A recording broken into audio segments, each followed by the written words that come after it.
आज मी अशा ठिकाणी आलेलो आहे जे ठिकाण तुम्ही पुणे टू मुंबई जात असताना हे ठिकाण तुम्ही नक्कीच नोटीस केलेलं असेल। ते ठिकाण म्हणजे हे अबॅन्डन पडलेलं एरोप्लेन। मी पण पुणे मुंबईला जात असताना हे ठिकाण हे प्लेन बऱ्याच वेळेस नोटीस केलं आणि हे प्लेन बघून मला खूप वेळेस प्रश्न पडला की हे प्लेन इथं का आहे, कशामुळे आहे, याच्या पाठीमागची कहाणी काय आहे। त्यावेळेस मला असं वाटतं की कदाचित हे प्लेन एखाद्या पायलटने फ्यूल वगैरे संपलं म्हणून इथं लँड वगैरे केलं की काय, का किंवा कोणी चोरून बिरून आणलं की काय, असं मला आधी असं वाटायचं। पण या सगळ्या इमेजनरी कहाण्या आहेत। तर मी आज इथे आलेलो आहे आणि या प्लेनची बॅकग्राऊंड स्टोरी मी इथं बसलेल्या काही माणसाकडून जाणून घेतले की हे प्लेन इथं उभं का आहे, कशामुळे आहे, काय एक्झॅक्ट प्रॉब्लेम आला होता, हे सगळं काय मी तुम्हाला सांगणार आहे। पण त्याआधी आपण हे प्लेन एका कडीकडून दुसऱ्या कडीकडे व्यवस्थित पाहून घेऊया। तर हा आहे प्लेनचा मागचा भाग, खूप मोठा आहे, खूप अफाट आहे। तर मित्रांनो, खरं सांगायचं म्हणजे मी आतापर्यंत कधी प्लेन जवळून सुद्धा पाहिला नव्हता, बसणं तर खूप लांब होतं। जेव्हा मी पहिल्यांदा या प्लेन जवळ आलो तेव्हा हे प्लेन बघून मी थक्क झालो। इतकं मोठं प्लेन हवेमध्ये तरंगत, म्हणजे याला पाहूनच मला मनात थोडीशी भीती वाटली। तर गाईज, हा प्लेनचा पाठीमागचा भाग आहे। इथं काय होतं काय आपल्याला बिलकुल अंदाजा नाहीये। फक्त मागून दोन असे पंख आहेत आणि पुढे दोन पंख आहेत। तर गाईज, ह्या इथं काय वायरी आहेत आणि इथं काय असे फॅन पडलेले आहेत। आता हे फॅन बारो एक घरी घेऊन जायचं का? चल घेऊन जाऊ। ओ अच्छा, ओके। यहाँ से पानी भरते हैं निकालते हैं, वही आहे। पण काही म्हणा मित्रांनो, बाहेरून प्लेन हे खूप मोठं दिसतं, खूप म्हणजे खूप मोठं। हे बघा किती मोठी साईज आहे, किती मोठी साईज आहे। Oh my God. आणि एवढं प्लेन, इतकं मोठं, एवढं अफाट प्लेन हवेमध्ये तरंगतं, ही खूप कमालीची गोष्ट वाटते। आणि प्लेन याच्यापेक्षाही मोठे असतात, 2 मजली प्लेन सुद्धा असतात। तर गाईज, या साईडला जे आहे, या साईडला स्टोरेज आहे, म्हणजे आपल्या बॅग वगैरे असतात ना, कदाचित ते इथं जमा करतात। या विमानाचा एक पंख बघा, एक पंख किती मोठा आहे, हे बघा, इथून इथपर्यंत आहे। 1 2 3 4 5 6 7 8 9 10 11 12 13 इतका मोठा एक पंख आहे या विमानाचा, आणि पलीकडला पण सेम साईजचा। तर गाईज, विमानाच्या मागच्या साईडने सुद्धा एक देवळी आहे। आता ही देवळी आईच्या गावात, ही देवळी सामान ठेवायची का ती देवळी सामान ठेवायची काय कळ नाही यार। पण 2 देवळे आहेत, एक माग आणि एक पुढं, असेल ती असेल, मला नाही माहित। हा, पण विमानाला 2 देवळे असतात, लक्षात ठेवा। ओहो ऐक, पहिल्यांदा प्लेन मध्ये चढलेले गाईज। आतमध्ये आल्याच्या नंतर माझ्या या साईडला कॅबिन आहे, जिथून पायलट विमान चालवतो, आणि या बाजूला आहे पॅसेंजर। आतमध्ये बघितल्याच्या नंतर मला असं वाटतं की एसटी आहे, पण आपण आतमध्ये जाऊन बघूया। पण सगळ्यात आधी आपण कॅप्टन बनूया। आज मैं प्लेन उडाऊंगा। ऐक, अरे यार, बाहेरून बघितलं तर एवढं मोठं दिसतं, आतमध्ये बघितलं ते कारीपेक्षा पण बारीक दिसतंय मला हे।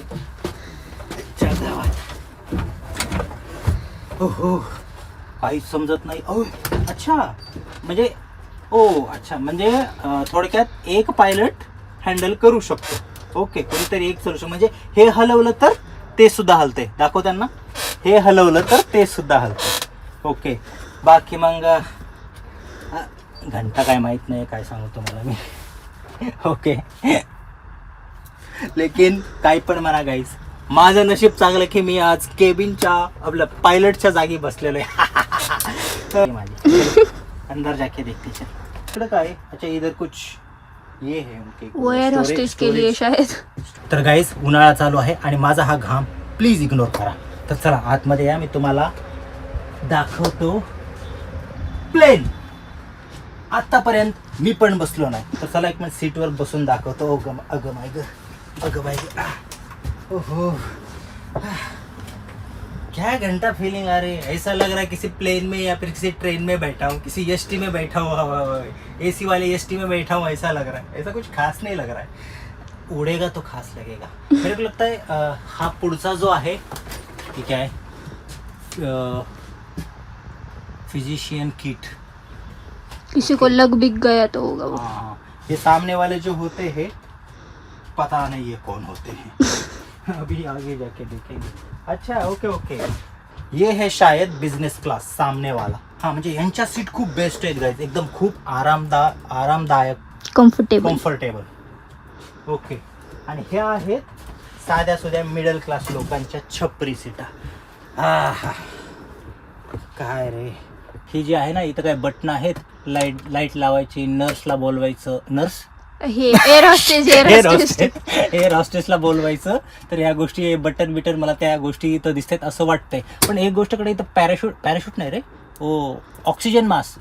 हां हेच आहे का?